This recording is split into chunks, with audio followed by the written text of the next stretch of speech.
Hello and welcome to this episode of T-Tech. This is part 1 of 3 in our NetBSD Firewall series. I do hope you enjoy it, and let's get into it. Okay, hello and welcome to part 1. So this is where we're going to introduce how this is going to look and the concepts that we have to understand. So with using NetBSD as a firewall, the main thing we're going to do is we have an ISP up here, the Internet Service Provider, and we get a connection from them.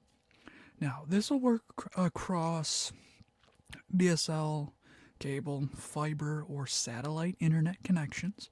And the reason is when they install the modem, most times their side of the modem that connects into their network takes care of if it's fiber, if it's cable, etc. So what I mean is the other side is just a normal Ethernet cable. So if you can put an Ethernet card in the computer you're using, you can use it. But anyway, all that will be called the WAN, or Wide Area Network. And it's in red here because we don't trust it. And the reason we want to use a firewall is to protect our computers that are behind the firewall from all of that, in like bad traffic potentially. So this link comes into one port on our NetBSD machine here.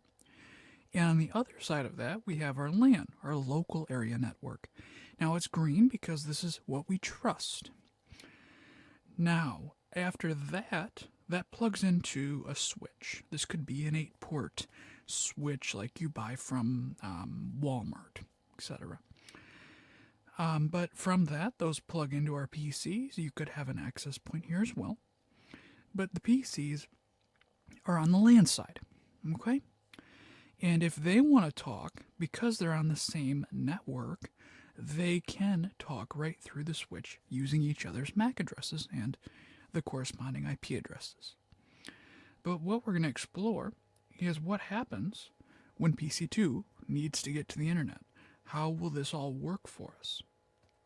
Well, what would happen is the scenario is if PC2 wants to talk to Google.com, he sends out a DNS query to a DNS server asking what is the IP address of Google.com. That server responds.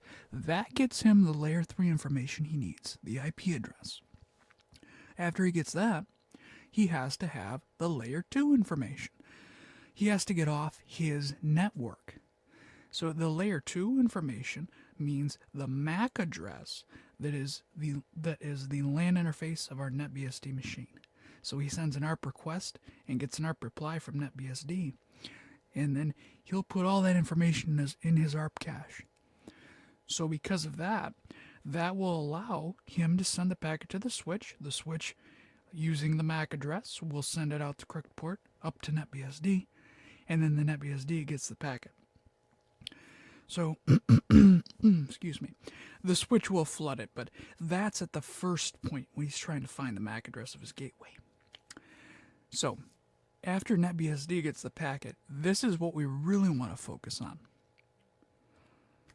So, what we have in most internet connections, at least for the purposes of this discussion, is you have a public address and you have a private address. Now, the reason this had to happen was, well, we're running out of IPv4 addresses that are unique. Now, the private side, we can use those on any of our networks anywhere. And every network in the world has private addresses on it. Now, the public addresses are unique. There's only so many of them in IPv4. Now, what we have to do is the LAN side of our NetBSD machine is 192.168.1.1, and that's private. And the WAN side, now for my lab, these are private because I already have a network, but that doesn't affect how this operates. And then the WAN side of our NetBSD is 192.168.0.25. Now, PC2's address is 192.168.1.3. And when NetBSD gets the packet, even if it was PC1, it doesn't matter. The idea is he takes that private address from PC2, that's the original source at layer 3, the source address of the packet. He wants to change that address with NAT, Network Address Translation. This is called source NAT or SNAT.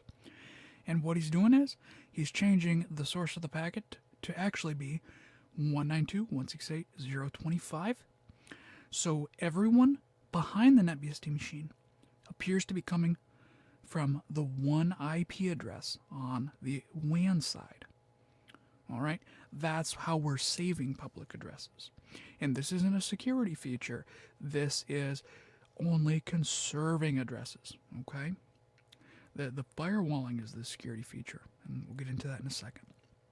So he's changed the address, and then remember how we're going to google.com? So that packet has a destination address of google.com. He takes that address and he's looking in his routing table. That stores all the networks the NetBSD knows about. And any computer has a routing table, even if it's not a router. But anyway, he will find the best route. And in this case, our best route is called a default static route toward our ISP. Okay? So what this machine does is it'll send packets out the WAN. As long as they're not destined for the LAN network, or later on if you add more networks here, it will send it out the WAN. Okay? Once it finds that route, that packet goes out there, and then it gets out to google.com. Now, when the packet comes back, the source NAT actually becomes something called destination NAT. Now, it keeps track of that state, the NAT translation. And now what it has to do is look at that IP address it's destined for, which is the WAN side of NetBSD now when Google replies. And there's also a port number. When you're using NAT, your NAT changes the port number for every outgoing connection to differentiate every computer. So PC1, if he talked, he'd have a different source port number. And PC2 likewise has a different one. Well, we use both of that information, and then it changes 192.168.0.25 as the destination to the destination of 192.168.1.3. You see what we're doing? It's working in reverse. And after that happens, we have to compare the destination address, in this case the PC2's address, to our routing table again. And then instead of sending the packet out of our WAN, we actually send it out of our LAN. Okay? So that's how that works. Remember, NAT isn't a security feature. It's a way to take a lot of PCs on a private side and make them appear to be coming from one address to conserve those public addresses. And the firewalling, in addition to this state here, okay, keeps track of that. When the packet comes out, it makes state. So only the packet, if I send a packet to Google, I'm expecting a response from Google only on the specific port numbers and things. If it doesn't match that in the state table, the packet is dropped. Okay, when we get into part 2, we're going to configure all that. So we're going to have a lot of fun with that. But that is how the firewalling, if it's not expected, it just gets dropped. It's called a stateful packet filter. Stateful packet filtering. Okay, well, that is our introduction. I will see you in part 2, and then we're going to get onto the NetBSD machine and configure all this. So I will see you there. And as always, I'm Tyler with T-Tech, and see you in part 2.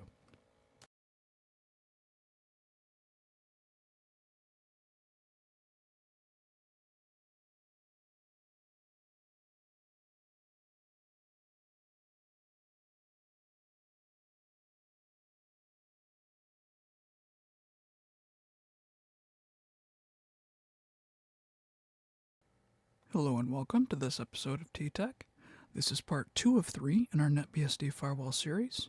I do hope you enjoy it, and let's get into it. Okay, welcome back. This is part 2 of 3. in our NetBSD firewall series. And in this part here, we're on NetBSD, and we're going to start setting all those things up.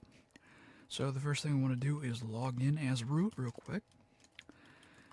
And what I want to do first is show you what the LAN interface is and what the WAN interface is in this case. So to do this, we're going to do ifconfig. And in my case, WM1 I know is my WAN interface. Okay? And then here, WM0 is my LAN. So those are what we have to keep in mind when we're configuring this stuff. So the first thing we want to do is go use Vi, which is a text editor, and we want to go to etc rc.conf. Alright, this is where everything is configured in NetBSD. Now normally after you install, you will get something like this with DHCP, and this will automatically get you an address and a default gateway. If you have DHCP on your WAN, and you're not paying extra for a static IP address or anything like that, just make sure that in the flags section you put the right interface name. Alright, but in our case though, excuse me, I didn't use DHCP. So what you would do in this case is we're going to use a comment, okay, or number sign or hashtag, whatever you want to call it. Comment those out, and we're going to open a new line above that. So we're going to hold shift down and tap the O key. Okay, so the first thing is we want to configure our LAN. So we're going to do ifconfig _ WM0 equals, and then in quotes we want to put init. This specifies it's an IPv4 address, and if you want to do IPv6 it would be an init6, but we're focusing on IPv4 here.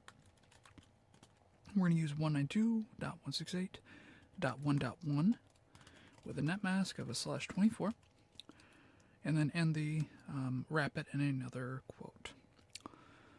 So the thing is with the net mask, real quick so you understand why we have to do it this way, is each of these sections is 8 bits. Okay, so the 192 is 8 bits, and that's binary, so it's ones and zeros. Okay, and all these 3 sections together is 32 bits, and these sections in the net mask are those same bits. What this means basically is that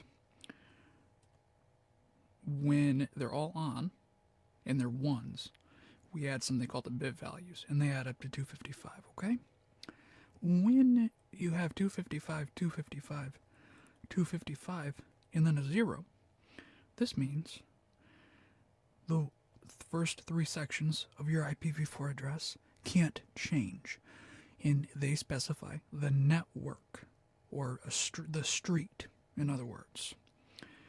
And the 0 here means the last 8 bits can change, and we can assign those to computers on this network or street, or you can think of them like houses on a street. So this last section, 1, is one of those. It is one of the available addresses on this network. Hope that made sense, but basically once you put the other one in, you'll see what I mean. So the next thing is we're going to configure our LAN. That's WM1, and then that was 192.168.0.25 with a network mask of 24. And then since we're not using DHCP, we won't get a default gateway. So we have to put default route equals and specify our default gateway. And mine happens to be that. If you have a static IP, just put whatever they gave you there. But what I meant here is, you see how we had the up to the 3rd section? Well, this is 192.168.1, and this is 192.168.0.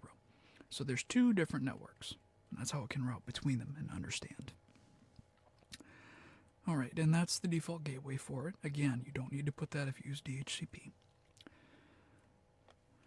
Now, a few more things we have to do. We are going to want a DHCP server on our LAN, so we need to put DHCPD equals and then yes in all caps. We need a firewall, so we're going to use the PF packet filter in this case. PF equals yes. And there's also a few things we want to disable. We're going to disable postfix, so postfix equals no. We're going to disable initd, no. And postfix is a mail relay agent, but it's also for logging.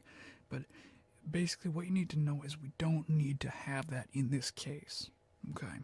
You can go on netbsd.org and read all about this stuff, but we do not need these programs running in this case. Okay. That's the main stuff we need in the rc.conf file. Now, there's 3 more things to do.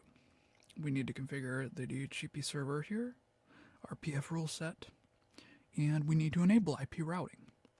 So we're going to hold Shift and tap Z twice. That saves our file for us. You know what? There was one more thing we should put in there. We should put a host name, shouldn't we? So we're going to put host name equals, and then I'm going to put FW for firewall. You can put whatever you want. Okay, and if you don't want to reboot, just etcrc.d. Oops. Actually, it's not that. We'll reboot when we're done here. But that specifies the host name. Okay, let's enable the IP routing next. So we're going to do etc sysctl.conf. At the bottom of this file, let's put net.init.ip.forwarding equals 1. Okay, the thing is, if you don't put this, what a router does is forward packets that aren't sourced from itself. So it doesn't have the IPs assigned to it. But with this on, it will not just ignore those packets. Like your computer would ignore packets that aren't from itself. But because we turned this on, it will forward them. Okay, save that the same way. Okay, now let's do the DHCP server. So etc dhcpd.conf. We're going to do option domain-name, then in quotes. We'll just put home here. You can put whatever you want, really. But end that with a semicolon. And under that, we do need to put domain name servers. These tell our clients, where to go for DNS queries. We're going to put 4221, a comma, space 4222. You can put whatever you want there as well, as long as they could be internal ones you have yourself or out on the internet, doesn't matter. We're going to put subnet, and this is the subnet to listen on for DHCP, and this is our LAN network. So we're going to specify the same thing we specified for the LAN interface. Now in here, we're going to open up a curly brace here, enter down a couple times, and I prefer to tab in, but that's just me. Now we're going to type range, space, 192.168.1.100. Whoops, forgot a 1 there. And 1.200, and that with a semicolon. This is the range of addresses our DHCP server will allow clients to lease. Okay, under that, we're going to say option routers, 192.168.1.1, and this is the default gateway that everyone on our LAN will use to get out to the internet. Okay, to close that block, we're going to use a matching curly brace at the bottom. Now we want to escape and then save the file the same way, but we do have to test this, so we're going to do dhcpd-t. Okay, because it came back and the config file is the one we just made, that means there was no errors in the file. Okay, but if you miss something like a semicolon or you don't say option, it'll tell you that. You can just go in and fix it. Alright, so that is configured, and that's how it looks when it's correct. Now, we need to configure our packet filter next. So what we want to do for that is copy with the cp command, pf etc pfconf, which is the stock one that comes with NetBSD. Let's make a backup of that. So we got a place to roll back to if we make a mistake. We'll remove the original and create a new one. First thing we want to do is make some macros. So the macros are variables, and they can hold information like an envelope. They can hold IP addresses, they can hold port numbers, they can hold interfaces. So what we need is LAN, because we want to have one for our LAN interface. WM0, and then we're going to close the quote. Of course, we want one for our WAN, and we want to put the right interface in. After we've done that, we can refer to them in a second. Now, we need to set runtime options to tell PF certain things we want it to do. So I want to say set skip on LO0. The set skip tells it to just ignore packets on that interface. The loopback is used for testing your TCP/IP stack, and it's also used for your router IDs in OSPF and EIGRP and things like that. We don't need to filter packets on that interface most times. Okay, next we're going to say set block hyphen policy drop. Now this tells it what it should do when it drops a packet.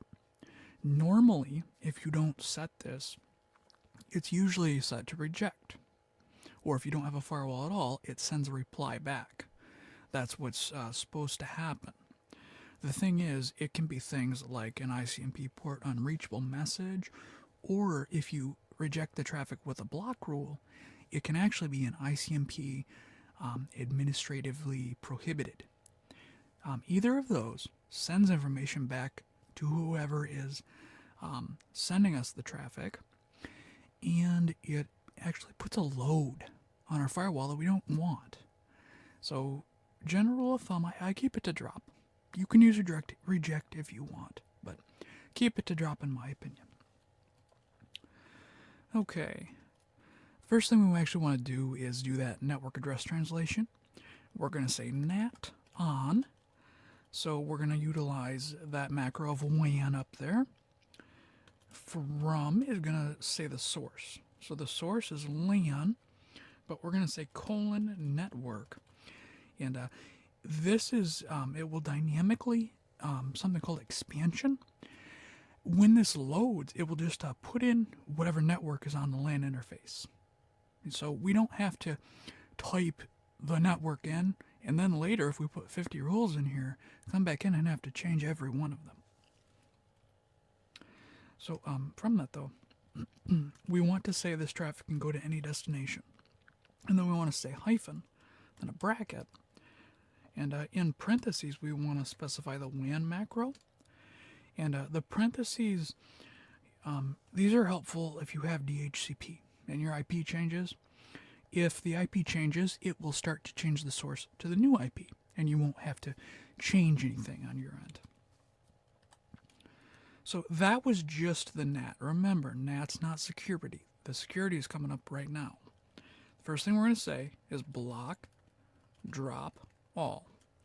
And before we go further, remember, PF processes packets from top to bottom, and every rule a packet goes through can change what PF thinks about that packet.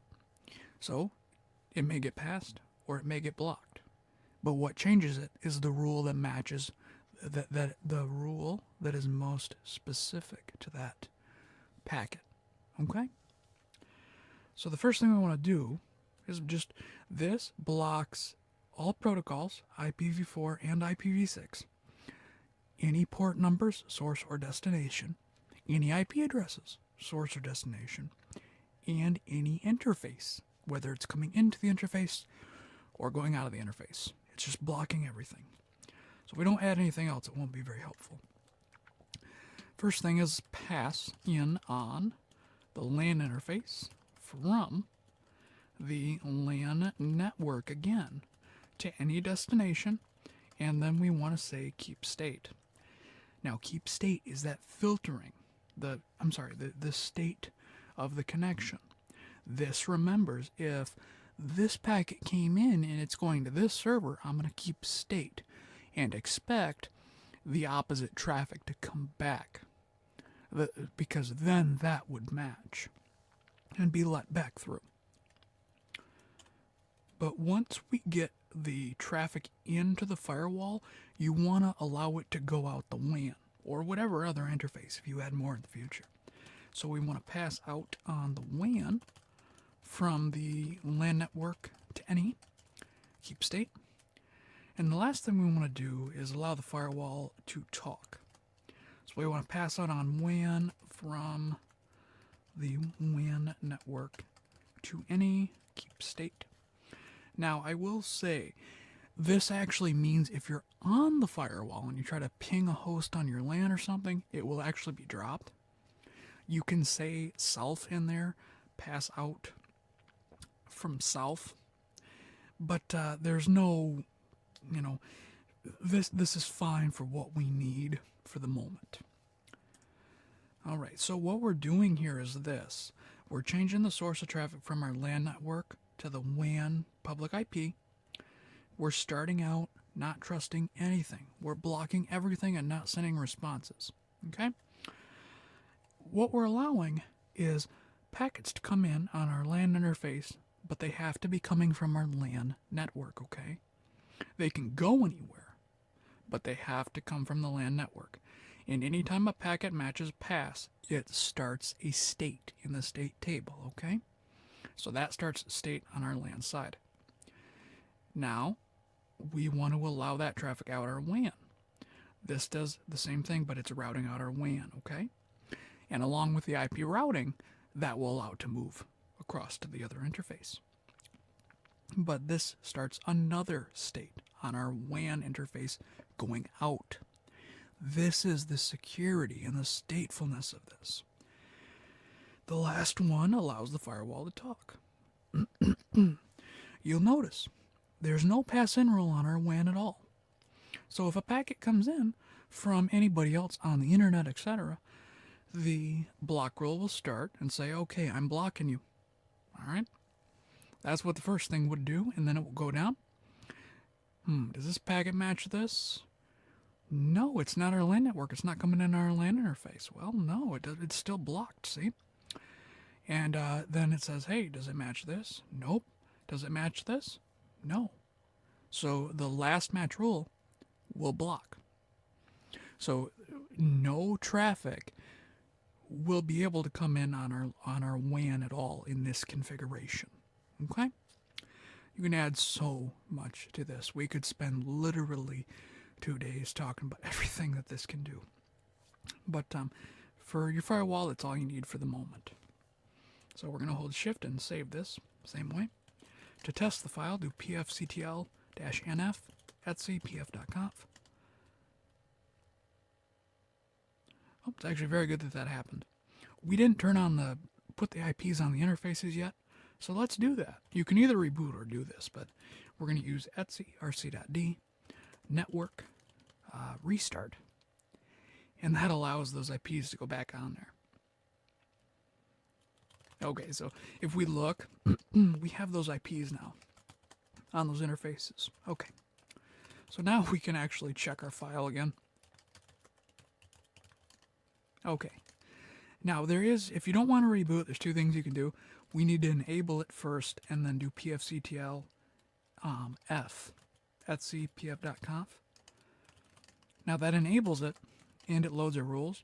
So if we do pfctl-sr, you can see our 4 rules. Okay, and these are for quality of service. You don't have to worry about those first 2 lines. But this is our block drop, and then our pass out rules and our pass in rules. Now it will reorder them, so don't think something is wrong, because it's not.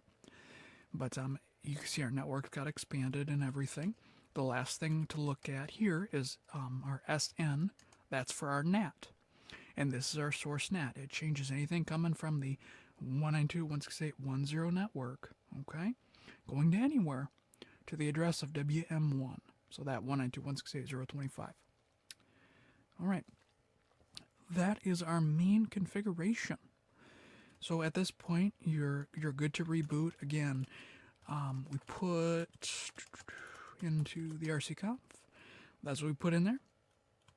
Just to make sure yours looks like that. Now you will hear something about SSH. I didn't do that for an important reason. I don't want you to accidentally have vulnerabilities because of that, because you may not know what you're doing exactly yet with it. So do go to their netbsd.org and find that out for yourself, though. The etcpfconf, just verify yours matches, and the dhcpdconf, also verify in your sysctlconf that you got that at the bottom. All right. One more thing, I guess, if you didn't want to reboot, you can do sysctlw net.init IP forwarding equals 1. And that enables the forwarding so you don't have to reboot. But with that, this is part 2 of 3 in our NetBSD Firewall series. In part 3, we're going to verify that everything is working. So, as always, I'm Tyler with T-Tech. I'll see you in part 3.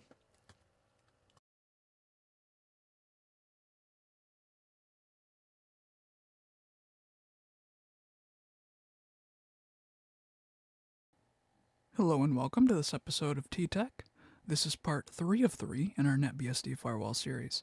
I do hope you enjoy it, and let's get into it. Okay, welcome back. So this is part 3 of 3 in our NetBSD Firewall series. And in this part, we're finally going to verify that everything we have done is working how it should. So we have a client here on the left. He's connected into the LAN of our NetBSD firewall. So he's connected to that LAN interface. So the first thing we're going to do is go on the firewall, and we're going to introduce a Swiss Army knife of network tools. We're going to run TCP dump space, and then we're going to give switches. We're going to do hyphen. That specifies we want to give a switch, and we want to use N. This disables DNS domain name resolution. So it won't look up the domain name of IP addresses. I'm sorry, it won't find the domain name, the IP address of it, and it will not find the port number. It won't say like port 80 is HTTP, things like that. But if you want that, just leave the N off there. Okay, the I is the interface, and for our interface, we're going to start on our LAN side. So it's WM0. We hit enter on that. You don't see anything yet, but you will.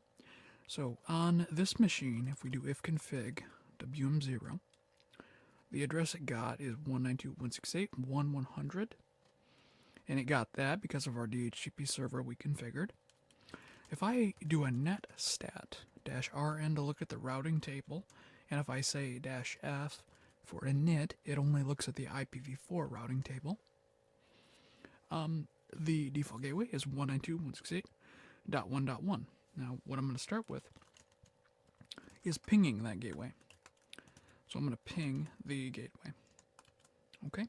If we come back over to the firewall, we see that we were able to see that here, this is the source at layer 3, the source IP address, which is our client.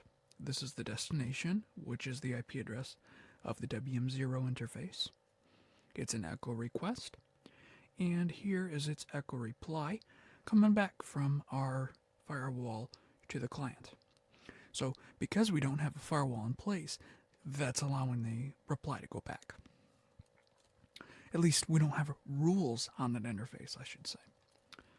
Okay, the next thing we'll do, just so you're aware of the ability to do this, if you put an E on there, you will get the Ethernet frames, you'll get the MAC addresses, the header information for the frame. So just make sure the I is the last switch.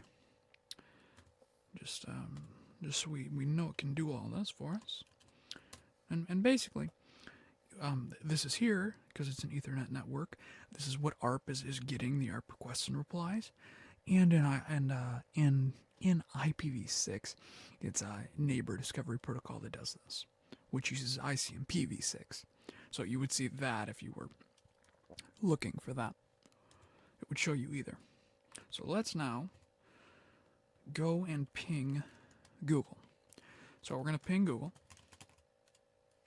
And actually, let me open that back up on the, let's take out the MAC addresses. Okay. If we ping Google, this here is still the same source, okay? It's an echo request, but where it's going is different at layer 3. It's going to Google's IP. And then you can see Google replied because they're not filtering ICMP echo requests and replies. So if we do the same thing, but we want to now look at our WAN interface side. Whoop, apologize for that. Let's filter by ICMP. So at the end of that, you can filter for yourself. If we ping again, now the source is 192.168.0.25. The reason it is because of the NAT rule we put in pf.conf. So that's telling it rewrite the source address to the IP address on the interface we specified. So it still goes out to Google, but it's just sourced from the IP of our NetBSD's WAN side, and it still comes back. But this is where it changes. When we change the source, when it's going out to the WAN address, the source address field, so the source IP address, that is source NAT. Okay, so SNAT. When it comes back, it does something called destination NAT, because what's happening is it's changing 192.168.0.25 to be 192.168.1.100. All right.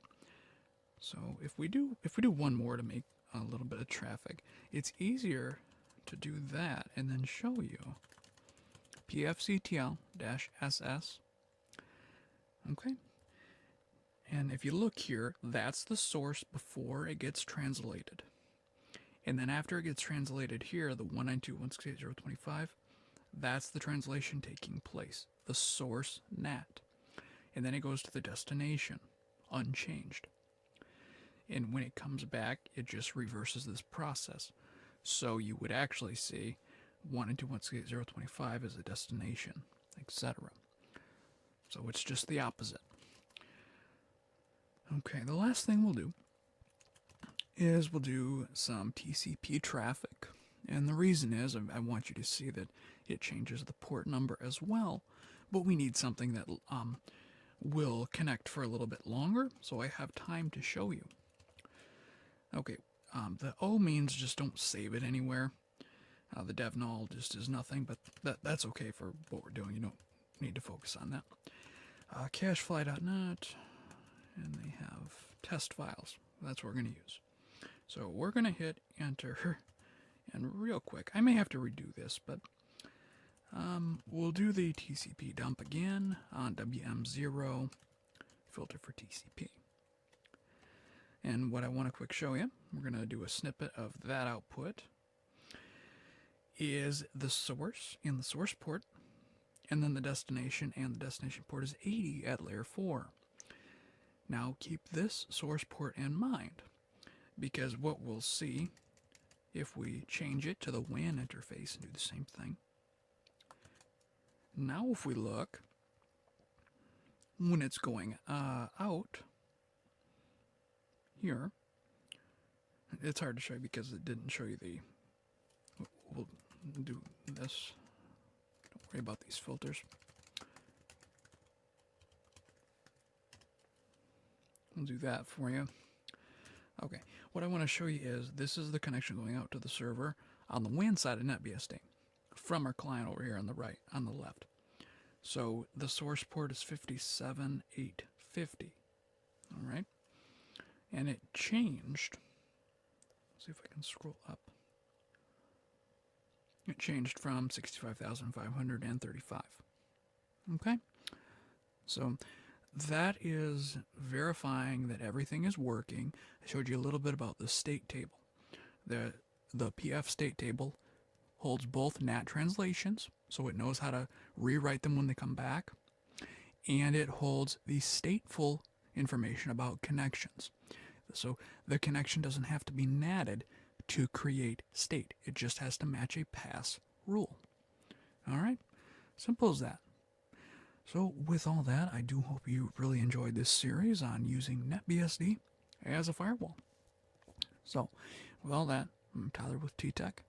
Thank you for viewing and have a very nice day.